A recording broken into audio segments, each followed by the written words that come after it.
Greetings, owners of fine luxury cardboard rectangles. We are here for another installment of Mega Magic News. I got a whole list of different things that we need to talk about. Obviously, you've seen some of them in the title, but everything that I've got here couldn't actually fit into one full-on title. So we've got good news and bad news. There's not exactly equal measure for any of it, but let's dive in. We're going to start out by talking about there was a ban announcement today. Some of you may not have noticed it, but just boom, out of nowhere, there was a ban announcement. I don't think that they tell us in advance anymore when these sort of announcements are coming in the way they used to, where at the end of the announcement, it would say, next announcement is scheduled for whenever. And when it came to a previous announcement, I think the last one, they gave us a week's notice, but there was no real notice for this particular banning. But in a way, I don't think that matters that much because this banning actually only affects the Brawl format specifically. And let's be real, that is one of the least relevant formats in Magic the Gathering overall. I mean, yes, it is relevant somewhat when you talk about Arena, but as soon as you leave the realm of Arena, I mean, let's be real, Commander is the real deal. That's what everybody's playing, right? So Brawl is kind of weak Commander light sort of scenario. So when it comes to Brawl, they went ahead and banned Lutri. This can't really come as a surprise, which I think is the reason they didn't bother to announce in advance. Lutri is the crazy otter companion. If you don't know what the companion cards are, it's a really simple concept where basically if you build your deck under certain restrictions, you get to have this bonus companion card as an extra card that sits outside the game, but acts as if it was in your hand. So you can just cast it from this outside zone. It's kind of like a mini Commander, mini Brawl, except your deck's not built around it in the same way. Yes, it has deck building restrictions, but it doesn't restrict the colors you can play. It doesn't return to a command zone. It's a one-shot sort of use. But either way, this otter, his specific companion mechanic was to say that your deck needs to basically be singleton. So there's no two copies of the same card at all, except for basic lands. You're allowed to obviously play. I mean, imagine the restriction was you had to have unique lands as well. But either way, the way this works out is Lutri is an auto-include in Commander and Brawl if it was allowed, because the restrictions of the companion card actually fall into the restrictions of the format. So Lutri wants you to play singleton, so does Brawl, so does Commander. And so they said the companion cards are supposed to bring sort of a new way of deck building. Here's some interesting deck building constraints that you can use in whatever formats. Lutri gets the ban in Brawl. It makes perfect sense. And I am completely unsurprised by the fact that it got banned, even if I was surprised by the fact that there was a ban announcement. The next thing we're going to talk about is one of the biggest pieces of news here, and that's the $450 secret lair action. You may be going, wait, what is going on? How do we have a $450 secret lair? How did we go from $30 to $40 to a $450 secret lair? Well, if you're wondering, this is not a newly announced secret lair. It is the newest secret lair Wizards has announced, but it's not a brand new one you haven't heard of if you've been keeping up with secret lairs. We're talking about the Fetchland secret lair. And you may have heard, oh, wait a minute. The Fetchland secret lair, didn't Wizards of the Coast say that it was going to be just above $165? A little bit more than $165? Why are we seeing it for $450, $350? So, for example, TCG Player has it for $450 to buy this box set. Oh, I guess, you know what? Since I'm talking about TCG Player, I'm actually affiliated with those guys. I have a TCG Player link down in the comments. So if you are buying things through TCG Player or online or whatever, use that link. It actually helps out the show. So TCG Player has it listed at $450. Star City Games has it listed at $350 with the hilarious, our regular low price. And it's just so funny to see our regular low price on a box set that they probably paid maybe $130 for. So how do we get to this kind of a scenario where Wizards says that the box sets are only going to be 160, a little bit more than 165, and we end up with these crazy prices? There's a number of factors coming into play here. One is the fact that Wizards has discontinued MSRP, the manufacturer's suggested retail price. So there's nothing really to point to and go, look, you guys are like massively overcharging for this product. What's going on? So Wizards dusted their hands from MSRP a while ago, which admittedly I think was kind of a skis ball move, because it seemed to me like it was designed so that Wizards could increase the prices on things on the back end, and then when stores increased the prices, the stores would take the heat for it and Wizards would get away scot-free. What you have to understand about selling Magic product is when it comes to booster boxes and regular Magic product, there are very thin margins. Whenever I see sales going on, at least in my part of the world, I don't know how it is for you guys, but in my part of the world, when there are sales going on at LGSs, they never include sealed Magic product. And that's because the margins on selling booster boxes and things like that are really low, because there's so much competition to sell that product. Every store can basically get as much as they want of it, plus Amazon sells it, right? So it's very difficult to make a profit off of that. Now, Wizards intentionally limited the secret layer.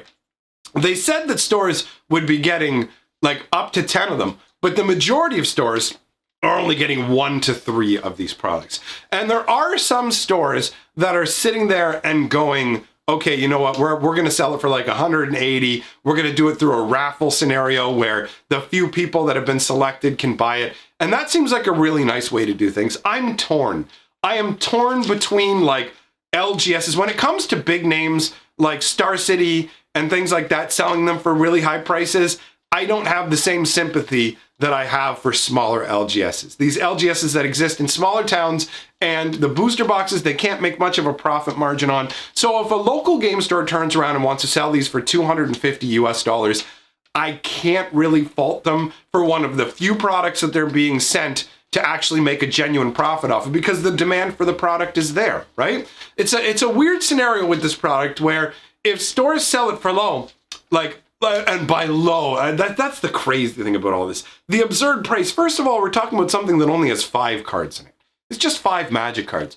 And it's so out of whack that I'm calling $180 for five Magic cards the low end of the pricing. Like, it's just, it's crazy that we've gotten to the point that we have in Magic the Gathering with Wizards' greed and desire to extract as much money as possible. I mean, when the guy was interviewed talking about the whole secret layer thing and said, oh, you know, like the economies of scale and whatever. And it's like, you guys are the one who are deciding how many to release out there. This is so expensive because you've decided to just intentionally make a short supply and make it so expensive. There's like, we've had a bunch of secret layers that were $30 or $40 and had 5 cards in it. There's no reason they couldn't do that with the secret layers. They're trying to pretend like, oh, we're trying to make sure too many don't go out into the wild, but at the same time, we're increasing the supply and this is a justified price.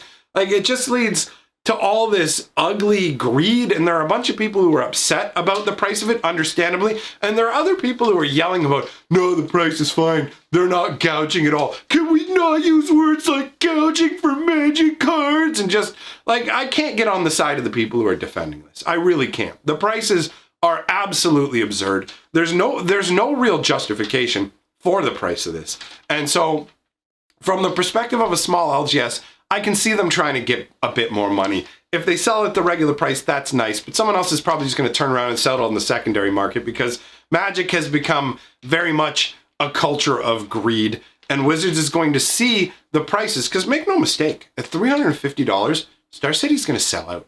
However many copies of these are given, and the whole thing just starts to feel like an underhanded maneuver of Wizards, where they intentionally were like, you know what we'll do? We'll say we're giving it to LGSs, but we'll only give them a few. That will ratchet demand up, it'll ratchet the price up, and at the same time, it will make it so that people who really want these lands will get that whole like, oh, I missed out feeling, and in turn, go for Wizards' other ploy, which is to get one of these random fetch lands, you have to buy the whole batch of upcoming secret layers. So to me, this whole secret layer thing has left a very bad taste in my mouth. I mean, at the end of the day, spend your money how you want, guys. But this is the high point that we've seen so far of Wizards' blatant greed. It's impossible to call this anything other than greedy. People will turn around and go, oh, it's a company's job to make money. Yeah, you're right. It is a company's job to make money. But there's a level where it becomes absolutely greedy, where it's like, well, you're going to defend them? They came to my house and took my shoes and sold them. It's their job to make money. Like, there's a level of greed where you just go, okay, you've surpassed anything that feels reasonable. And that's how this whole secret layer thing just leaves a really bad taste in my mouth, man. All that being said, if it's a product you really think you're going to enjoy, it's your money. Spend it how you want. I'm here to share my opinions, but I'm not going to yell at you if you decide you want to buy a product for whatever the market has currently decided that it's worth, even if I think the market itself has gone insane with greed. All right? So you do you at the end of the day. Let us move on to the next subject. We're going to be talking about a number of things going on with Arena. We will start out with the negative stuff that's going on, and then we'll move into some actually positive news that I'm very happy to get to share with you. So the negative news is that the Mastery Pass is becoming more of a garbage fire, and basically Wizards has continued in the tradition of reducing what they're giving us. So this upcoming Mastery Pass has had its, they've reduced the amount of gems that you get from it by like 1,000 gems. It's either 800 or 1,000 gems. So they've cut the number of gems you get from it roughly in half, which is ridiculous because there's a number of games you can play that have these like game pass kind of things where if you play through the whole season and do the whole thing, you get enough to get another pass. The idea is supposed to be like, let's keep the player base going steadily. But instead, Wizards is massively reducing the rewards for the Mastery Pass and charging us the same amount when we've got a shortened season. So this Mastery Pass season will be the shortest out of every one that we've had. They expect us to pay the same full $20 worth of gems price for this. And they're giving us less overall. It doesn't last for as long, and it has fewer rewards, but it costs the same. I'm sorry, but if you're going to cut down the rewards and go, oh, you know what? The reason we're cutting down the rewards is we want you to have roughly the same amount of daily rewards that we did in Throne of Eldraine. If you're going to give us less based on that, then the pass should cost less too.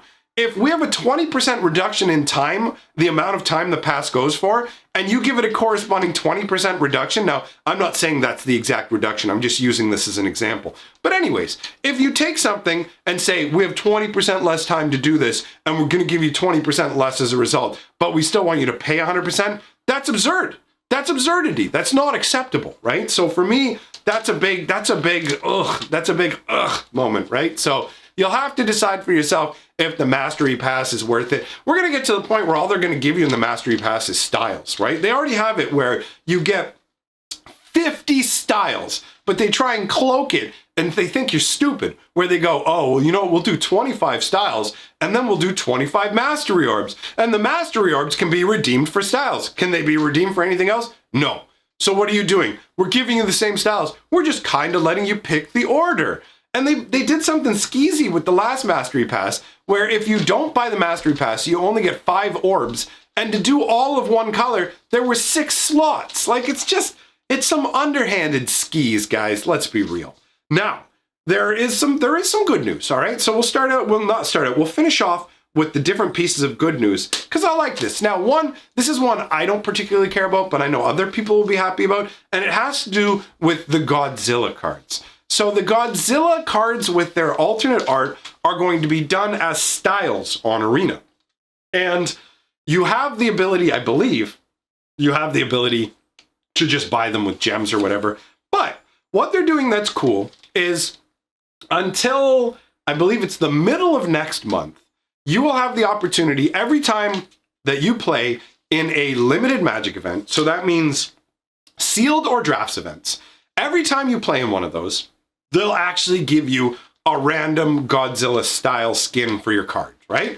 Now there's 18 different ones of these, and they will be randomly assigned, but you won't get duplicates. So each event you play in will give you a unique Godzilla skin for your card that you don't have to worry about duplication with. If you play in 18 events, you will get the full set of all of these at no charge. And I like that. I think that's a good move. I've noticed that Wizards, in a lot of cases with Arena, seems to be trying to charge for more and more, like they did with the Brawl events, like they have done with the events that used to be free, like the Ravnica Staycation events. When they did something similar for more recent sets like Theros, they charged you an entry fee and then just had a couple styles up for grabs. It really was not a great feeling. Those events were not great feeling. So this is a nice departure from that. And the other things I have to talk about, honestly, it feels like are pretty swell. One of them isn't a positive or a negative. It's really just more variety, and that's player challenges.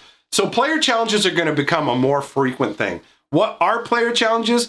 They are higher cost, higher stakes events where you're going to be playing against people who are more likely going to be taking it more seriously. It's going to be higher level competitive events, but not something like your Mythic Championship where you have to rank up high in Mythic to be able to gain entry to an end of season event. These will be brief, showing up for a day or two style events where there will be a ton of things on the line where you have to pay a lot to get into it and you'll get kicked out of the events quickly based on losses, but the rewards are very high. Like you can win 40, 50 booster packs if you go on a clean sweep. Like big level rewards. And I think that's a pretty cool inclusion. If you want to play in them, you can. If you don't want to, you don't have to. They won't be around for a massive amount of time, so it'll be more difficult for people to game the system in a way. So overall, that's not too shabby. Now, a big one that's coming up, our player drafts are finally coming to Magic.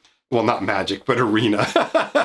So, obviously, if you know paper Magic drafts, you know exactly what I'm talking about. If you've only been playing Arena, this will be a different experience for you, because up until now, Arena only had bot drafts, which are incredibly convenient for time restrictions, because you don't have to worry, like you can spend forever doing the draft. The computer will just wait for you because you're just drafting against Arena's AI, and the AI has personalities that are programmed to draft in particular ways, but it leads to a very weird and unbalanced sort of thing where you have to trust that the people running Arena know what's actually going to be really important in draft, and they don't. So you end up with draft decks you would never be able to get in paper Magic. They end up lopsided and overpowered, and particular strategies can just dominate, right? So that is a side effect of bot drafts. I mean, the fun of that too is everybody can experience the dumb nature of it. Now, player drafts are a completely different beast, where instead you'll be playing against you'll be drafting against 7 or with 7 other Magic players who are making their own selections. Now, I do wonder if this is going to make rare drafting easier. If you have a bunch of people in a paper draft you're playing with, they're going to focus more likely on taking cards that are good for their decks. I have a very sneaking suspicion that Wizards programmed the AI bots to take almost all the rares that show up to stop you from being able to build out your rare collection. Because I've been using regular drafting, like the bot drafting, to build up my Arena collection. And I had noticed over time they had tightened the ratchet on how many rares get handed to you by the bot. So it may change that. Now, the player drafts are more expensive than regular drafts. They are pretty much twice the cost of a bot draft. So bot draft and then player draft, twice the cost, but they also increase the reward payout. So it's not like you're just paying twice as much to draft with people, but it's like you got to pay double for the experience of getting to actually draft with people. It's not that deal at all. They have increased the rewards, which I like. Also, this season, for the first time ever, we're going to be getting access to the paper drafts right at the beginning. We're going to get the not paper drafts, that makes no sense. We're going to get the player drafts right at the beginning of the season, along with bot drafts available right at the beginning of the season. So you may have thought to yourself when I said about the Godzilla event and how you had until next month, I don't know if I'm going to get to play in enough events, because we're going to have a scenario where for the first 2 weeks when a set comes out, they don't let you actually have access to best of one, pay to gold, enter drafts. But we're going to have that stuff right from the get-go. So as soon as Ikoria launches later this week, we're going to have access to player drafts and bot drafts together. You can take your pick and do whatever you like. On top of that, and this is really cool, Wizards of the Coast is actually going to give everybody who's playing Arena a free token for entry into a player draft.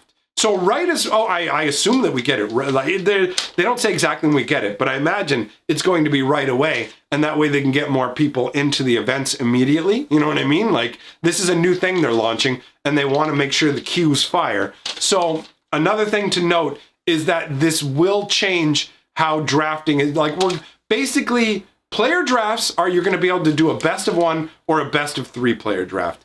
But when it comes to bot drafts, you're now only going to be able to do best of 1. So the best of 3, otherwise known as traditional bot drafts, are actually going to be removed from Arena altogether.